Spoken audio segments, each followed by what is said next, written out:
ವರ್ಷ 1919 ಬಿಕಾನೇರ್ನ ಬೀದಿಗಳಲ್ಲಿ 12 ವರ್ಷದ ಬಾಲಕನೊಬ್ಬ ತನ್ನ ಚಿಕ್ಕಮ್ಮನಿಂದ ಭುಜಿಯಾ ಮಾಡುವುದನ್ನು ಕಲಿತು ಅದನ್ನ ಕೇವಲ 2 ಪೈಸೆಗೆ ಮಾರಾಟ ಮಾಡಲು ಪ್ರಾರಂಭಿಸ್ತಾನೆ. ಆದರೆ ಅವನಿಗೆ ಗೊತ್ತಿರಲ್ಲ ಈ ಭುಜಿಯಾ ಸಾವಿರಾರು ಕೋಟಿ ರೂಪಾಯಿ ಮೌಲ್ಯದ ಒಂದು ಸಾಮ್ರಾಜ್ಯವಾಗಿ ಬೆಳೆಯುತ್ತೆ ಅಂತ. ಮತ್ತು ಅವನ ಹೆಸರು ಹಳದಿರಾಮ್ ಲಕ್ಷಾಂತರ ಭುಜಿಯಾ ಪ್ಯಾಕೆಟ್ಗಳ ಮೇಲೆ ಪ್ರಿಂಟ್ ಆಗಿ ಜಗತ್ತಿನಾದ್ಯಂತ ಮಾರಾಟವಾಗುತ್ತೆ ಅಂತ. ಇದು ಭಾರತದ ಅತಿ ದೊಡ್ಡ ಸ್ನ್ಯಾಕಿಂಗ್ ಬ್ರ್ಯಾಂಡ್ ಆದಂತಹ ಹಳದಿರಾಮ್ಸ್ನ ಕತೆ. ಪೂರ್ತಿ ವಿಡಿಯೋ ನೋಡೋದಕ್ಕಿಂತ ಮುಂಚೆ ದಯವಿಟ್ಟು ಈ ವಿಡಿಯೋವನ್ನು ಲೈಕ್ ಮಾಡಿ, ಸಬ್ಸ್ಕ್ರೈಬ್ ಅನ್ನು ಮಾಡಿ ಮತ್ತು ಪಕ್ಕದಲ್ಲಿ ಕಾಣ್ತಿರ್ತಕ್ಕಂಥ ಬೆಲ್ ಐಕಾನ್ನ ಪ್ರೆಸ್ ಮಾಡಿ ಸ್ನೇಹಿತರೆ.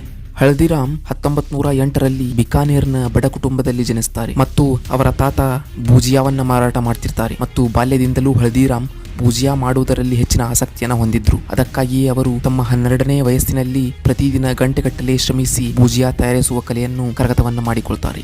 ಕೆಲವೇ ಸಮಯದಲ್ಲಿ ತಮ್ಮ ಅಜ್ಜನ ಅಂಗಡಿಯಲ್ಲಿ ನಿಯಮಿತವಾಗಿ ಕುಳಿತುಕೊಳ್ಳಲು ಪ್ರಾರಂಭಿಸ್ತಾರೆ. ಆದರೆ ಅದರಿಂದ ಬರುತ್ತಿದ್ದ ಲಾಭ ಅವರಿಗೆ ತೃಪ್ತಿ ಕೊಡಲಿಲ್ಲ, ಏಕೆಂದರೆ ಅವರು ತಮ್ಮ ವ್ಯವಹಾರವನ್ನು ವಿಸ್ತರಿಸಲು ಬಯಸಿದ್ರು. ಹಳದಿರಾಮ್ ಮಾರಾಟ ಮಾಡುತ್ತಿದ್ದ ಭುಜಿಯಾವನ್ನು ಕಡಲೆ ಹಿಟ್ಟಿನಿಂದ ತಯಾರಿಸಲಾಗ್ತಿತ್ತು. ಆದರೆ ರಾಜಸ್ಥಾನದ ಜನರು ಮೋದ್ ದಾಲ್ ಅಂದರೆ ಮಡಿಕೆ ಕಾಳನ್ನು ತುಂಬಾ ಇಷ್ಟಪಡೋದನ್ನ ಅವರು ಗಮನಿಸ್ತಾರೆ. ಅಲ್ಲಿನ ಜನರು ಅವರು ಮಾಡ್ತಕ್ಕಂಥ ಪ್ರತಿಯೊಂದು ತಿಂಡಿಗಳಲ್ಲಿಯೂ ಮಡಿಕೆ ಕಾಳುಗಳನ್ನ ಬಳಸ್ತಾ ಇದ್ರು. ಅದಕ್ಕಾಗಿಯೇ ಹಳದಿರಾಮ್ ಅವರು ಭುಜಿಯಾವನ್ನ ಕಡಲೆ ಹಿಟ್ಟಿನ ಜೊತೆಗೆ ಮಡಿಕೆ ಕಾಳು ಅಂದರೆ ಮೋದ್ ದಾಲನ್ನು ಬೆರೆಸಿ ತಯಾರಿಸಲು ಪ್ರಾರಂಭಿಸಿದ್ರು. ಜನರು ಅವರು ತಯಾರಿಸಿದ ಹೊಸ ಭುಜಿಯಾವನ್ನು ತುಂಬಾ ಇಷ್ಟಪಡ್ತಾರೆ ಮತ್ತು ಅದು ತಕ್ಷಣವೇ ಜನಪ್ರಿಯವಾಯಿತು. ಹಳದಿರಾಮ್ಸ್ ದೇಶೀಯ ಯಶಸ್ಸಿನೊಂದಿಗೆ ನಿಲ್ಲಲಿಲ್ಲ ಮತ್ತು ಜಾಗತಿಕವಾಗಿ ಅದು ವಿಸ್ತರಿಸಿತು. ಇಂದು UK, ಥೈಲ್ಯಾಂಡ್, ಆಸ್ಟ್ರೇಲಿಯಾ, UAE ಮತ್ತು ಜಪಾನ್ನಂತಹ ಪ್ರಮುಖ ಮಾರುಕಟ್ಟೆಗಳು ಸೇರಿದಂತೆ 60ಕ್ಕೂ ಹೆಚ್ಚು ದೇಶಗಳಲ್ಲಿ ಕಾರ್ಯನಿರ್ವಹಿಸ್ತಾ ಇದ್ದು ಅಂತಾರಾಷ್ಟ್ರೀಯ ಆಹಾರ ಬ್ರ್ಯಾಂಡ್ ಆಗಿ ತನ್ನ ಸ್ಥಾನವನ್ನು ಗಟ್ಟಿಗೊಳಿಸಿದೆ.